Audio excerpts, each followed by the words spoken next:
Good day everyone, I am BlueBlaze, and Sonic Forces is the last mainline Sonic game before Frontiers' release in November. By what I understand, Sonic Forces is a fairly controversial game. I personally have quite enjoyed my time on it, going as far to 100% it on Steam. However, I understand it has a fair number of flaws. With that, I feel it may be interesting to go through, in no particular order, some of the things that feel wrong in Sonic Forces and maybe compare it to Sonic Frontiers when it comes out. To start with, I would like to go over a mechanic that took me some time to get used to. That is the hyper-directionality accurate homing attack. For anyone unaware, in Forces, if Sonic is not facing almost exactly right at the enemy when jumping, he cannot homing attack it. Once getting used to it, I quite enjoy it, however I feel it could be a small amount more forgiving. Judging by the Sonic Frontiers trailers, I am unsure as it is somewhat difficult to tell through video, however it seems a version of this may be present. Something I had put in my Sonic Generations feel wrong with video is the amount of 2D sections in modern Sonic's gameplay style. In Forces, these return, however it carries over to the Avatar stages as well. Luckily to offset this, most of the tag team stages and modern Sonic's final level are fully 3D. However, it feels as if a large chunk of the game is 2D overall. There's sand everywhere! With the introduction of the Avatar character, it seems it was decided that to differentiate the playstyles, some of Sonic's moveset was taken away to be placed on the Avatar and the Wispon. These moves include the Drift, now done with the grapple hook in very specific, mostly automated sections, the Lightspeed Dash, now achieved using the Lightning Wispon after collecting a Lightning Wisp, and the Wall Jump. In speaking of the wall jump, a small added extra wrong with is that it only appeared in one level in the entire game. Please, come back in one piece! When controlling the characters, many things as well feel off. This begins with simple running, where the characters will start to move forward slowly before shooting off with little to no input change. Turning at speed with Sonic and the custom character is quite difficult with their large turning circle. In previous games this was somewhat relieved by the drift ability. And when using the double jump, characters begin to fall what seems to be quite quickly. As well, when controlling the Avatar, some Wispons send them flying into different directions when using their main attack. I feel an unnecessary character to the game would be that of classic Sonic. Whilst it is fairly neat seeing Mania and Forces line up with each other, his relevance to the story and the development of other characters seems quite limited. Another point I discussed in the Generations video was the length of the game. Forces is similar in that its overall game length is quite short. The primary difference between the two is the length of the levels overall. Sonic Forces contains more levels, however each one is quite short, a fair amount of the time lasting less than 1.5 minutes and in some cases less than a minute. In Sonic Forces, Sonic uses a new model quite different from the one in Unleashed, Generations and Lost World.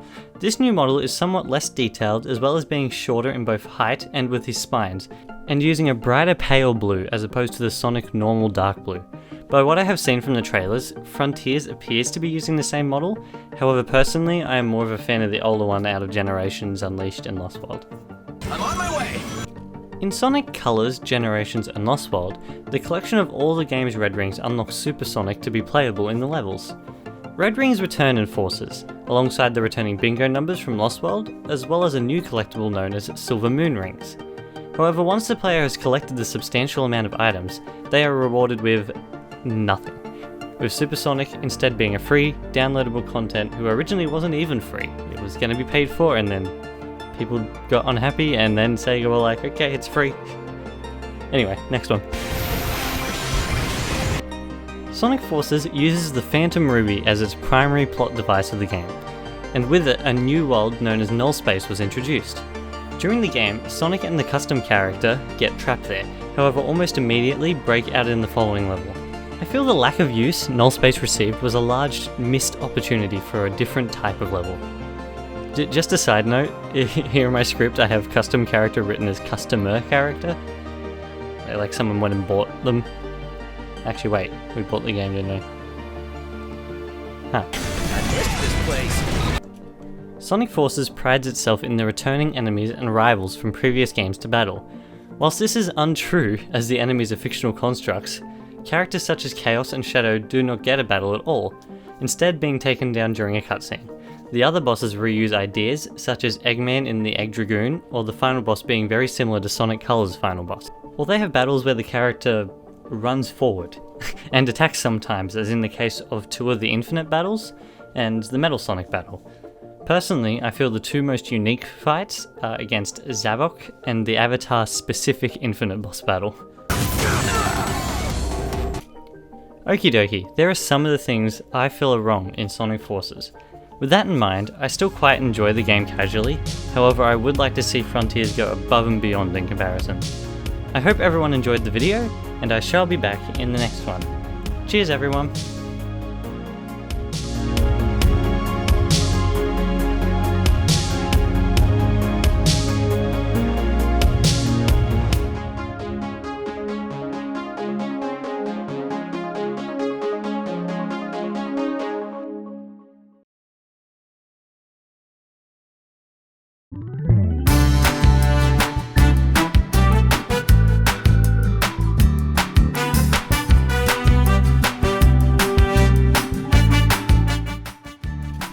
Good day everyone, I am BlueBlaze, and Sonic Forces is the last mainline Sonic game before Something I put in my Sonic Generations Feel Wrong With video is the amount of 2D sections in modern Sonic gameplay style. His relevance to the story and the development of His relevance to the story and the development as well as using a brighter pale blue as opposed to the storm. Sonic Forces uses the